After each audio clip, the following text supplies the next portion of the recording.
ରାମୁ ଓ ସୁଧା ଏକ ସୁଖୀ ଦମ୍ପତି ଥିଲେ। ଦିନେ ରାମୁ ଗୋଦାମ ଯାଉଥିବା ସମୟରେ ସୁଧା କହିଲେ, ତୁମେ ଆମର ଏକ ଗୋରୁ ବିକ୍ରୟ କର, ସେହି ପଇସାରେ ଆମେ ଦୋକାନ କରିବା।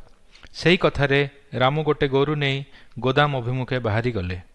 ପଥ ମଧ୍ୟରେ ଜଣେ ତାଙ୍କ ଛେଳି ନେଇ ତାକୁ ବିକ୍ରୟ କରିବାକୁ ଯାଉଥିଲେ। ସେ ରାମୁକୁ ଦେଖି କହିଲେ, ଭାଇ, ତୁମର ଗୋରୁ ବଦଳରେ ମୋର ଏଇ ଛେଳି ନେଇଯାଅ। ସେମାନେ ଅଦଳ ବଦଳ କରି ରାମୁ ସେହି ଛେଳିକୁ ନେଇଗଲେ। ପଥ ମଧ୍ୟରେ ଆଉ ଜଣେ ବ୍ୟକ୍ତି ତାଙ୍କ କୁକୁଡ଼ାକୁ ନେଇ ଯାଉଥିଲେ। ସେ ରାମୁ ସହିତ ତାଙ୍କ କୁକୁଡ଼ାକୁ ଅଦଳ ବଦଳ କରିଦେଲେ। ରାମୁ ପୁଣି ଠକି ହୋଇଗଲେ। ଏଇଠି କାହାଣୀ ସରିନି।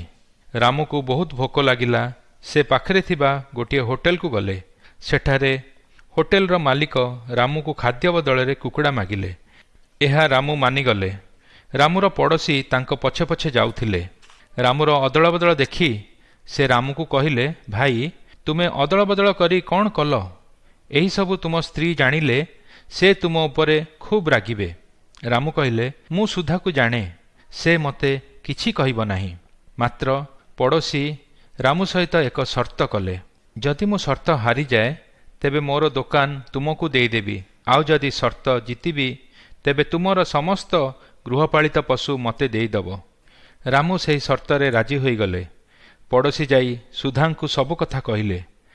ସେ ନ ରାଗି ରାମୁକୁ ପଚାରିଲେ, ସେହି ହୋଟେଲ ଖାଦ୍ୟ ତୁମ ପାଇଁ ସଠିକ୍ ଥିଲା ତ? ପଡ଼ୋଶୀ ଏହିସବୁ ଶୁଣି ରାମୁକୁ କହିଲେ, ଭାଇ, ମୁଁ ଭାବିଲି ତୁମେ ବୋକା, ମାତ୍ର ସୁଧା ଭାଉଜ ତୁମଠୁ ଆହୁରି ସରଳ। ରାମୁ କହିଲେ, ଭାଇ, ଏହା ସରଳତାର କଥା ନୁହେଁ। ସୁଧା ଯଦି ମୋ ଉପରେ ରାଗେ ସେ ଅନ୍ୟମାନଙ୍କ ସମ୍ମୁଖରେ ତାହା ପ୍ରକାଶ କରେ ନାହିଁ। ବାଇବେଲ କୁହେ, କୋମଳ ଉତ୍ତର କ୍ରୋଧକୁ ଦମନ କରେ, ମାତ୍ର କଟୁବାକ୍ୟ କୋପ ଜନ୍ମାଏ।